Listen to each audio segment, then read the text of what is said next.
امن و استحکام کے لیے مشترکہ ایجنڈا ترتیب دینا ہوگا. گلوبل سیکیورٹی کے لیے اقدامات ضروری ہیں. متنازع علاقوں کے حوالے سے اقوام متحدہ کو اقدام کرنا چاہیے. مسئلہ فلسطین کا واحد حل 2 ریاستوں کا قیام ہے.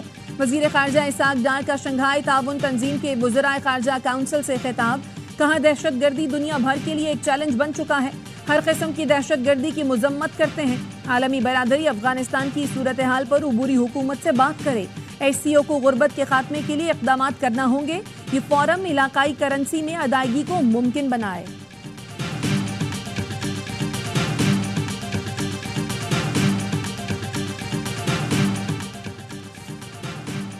تحریک انصاف کے رہنما رؤوف حسن اور شعیب شاہین کے خلاف سپریم کورٹ میں توہین عدالت کی درخواست دائر کر دی گئی.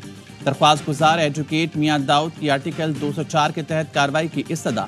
موقف اپنایا. پی ٹی آئی رہنما باقاعدگی سے عدلیہ کو سکینڈلائز کر رہے ہیں. چیف جسٹس پاکستان اور چیف جسٹس ہائی کورٹ کے خلاف سوشل میڈیا پر مہم چلائی جا رہی ہے. فیصل وابڈا اور مصطفیٰ کمال نے بھی اسی طرز کی پریس کانفرنس کی. دونوں کے خلاف توہین عدالت پر شو کاز نوٹس احسن اقدام.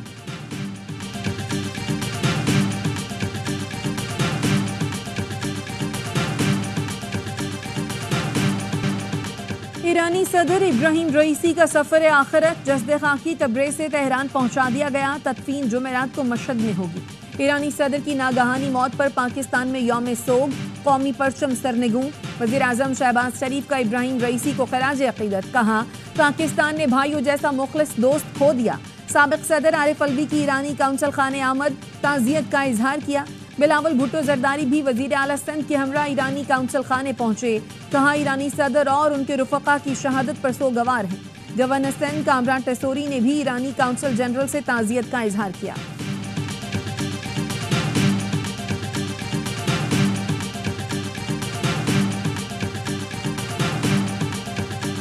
سمجھتا ہوں یہ کالا قانون بننے جا رہا ہے. فریڈم آف ایکسپریشن یعنی کہ اظہار رائے کی آزادی یہ ہمیں گارنٹی ہے 73 کے آئین کے تحت اور اس کا ہم لوگ دفاع کریں گے. صحافیوں کو پکڑنے کے لیے بلاگرز ان کو پکڑنے کے لیے جو انہوں نے قانون بنایا ہے وہ قانون چلے گا نہیں. اس قانون کو عدالت میں بھی چیلنج کیا جائے گا. اپوزیشن کی ترامیم بلڈوز. پنجاب اسمبلی نے حتیق عزت بل کثرت رائے سے منظور کر لیا. صحافیوں کا شدید رد عمل. کالا قانون قرار دے دیا. پی ٹی آئی رہنما عمر ایوب اور بابر اوان کہتے ہیں صحافیوں ویلاگرز کو پکڑنے کے لیے لایا گیا کالا قانون نہیں چلے گا. عدالت جائیں گے. کالے قانون کے خلاف قومی اور صوبائی اسمبلی میں مزاحمت کریں گے. آئین کے مطابق کسی کی زبان بندی نہیں کی جا سکتی. مصطفیٰ نواز کھوکر نے ٹویٹ میں لکھا پنجاب میں صحافی اور یوٹیوبرز بھی حتیق عزت کے قانون کے زد میں آئیں گے. واٹس ایپ میسیجز پر بھی شکایات اور جرمانہ ہوگا. قانون کے تحت ٹریبونل کا کنٹرول بھی حکومت کے پاس ہوگا. تنقید سے خائف حکومت اب شہریوں اور صحافیوں کو آڑے ہاتھوں لے گی. پیپلز پارٹی کے رضا ہارون نے کہا حتیق عزت بل در حقیقت غیر جمہوری اور پروٹوکول کے خلاف ہے.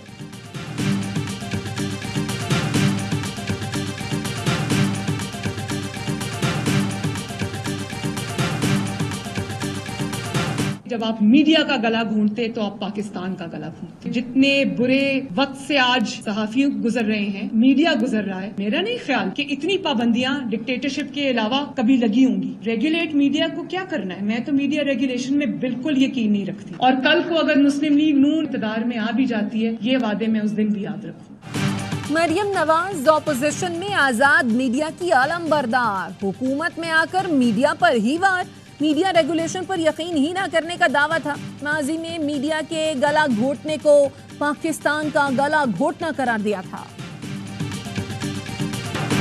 ARY نیوز کے اینکر سید اقرار الحسن کی گاڑی پر گجرانوالہ میں 2 درجن سے زائد مشتعل افراد کا حملہ. گاڑی پر ڈنڈے اور پتھر برسائے گئے.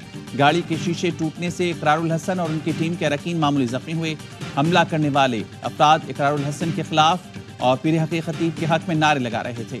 سید اقرار الحسن یونیورسٹی کی تقریب میں شرکت کے لیے پہنچے تھے. وزیر اطلاعات سندھ شرجیل میمن کے اقرار الحسن اور گھوٹکی میں صحافی نصر اللہ پر حملوں کی مذمت. کہا امید ہے مجرموں کو جلد انصاف کے کٹہرے میں لایا جائے گا.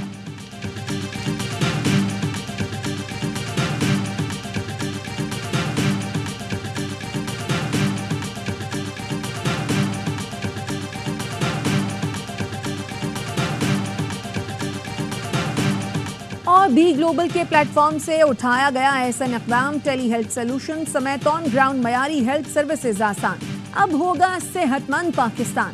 ARY کے گروپ ڈائریکٹر محبوب عبدالرؤف اور دبئی اسلامک بینک کے صدر جنید احمد نے معاہدے پر دستخط کر دیے۔ دبئی اسلامک بینک کے صارفین ڈیبٹ یا کریڈٹ کارڈ دکھا کر مختلف ٹیسٹ کروا سکیں گے۔ ایزی شفا کے آن لائن ڈاکٹرز کی خدمات بغیر کسی اپوائنٹمنٹ حاصل کی جا سکیں گی۔ جنید احمد نے کہا ان کا ادارہ صحت مند پاکستان پروجیکٹ کو کامیاب بنانے میں نمایاں کردار ادا کرے گا۔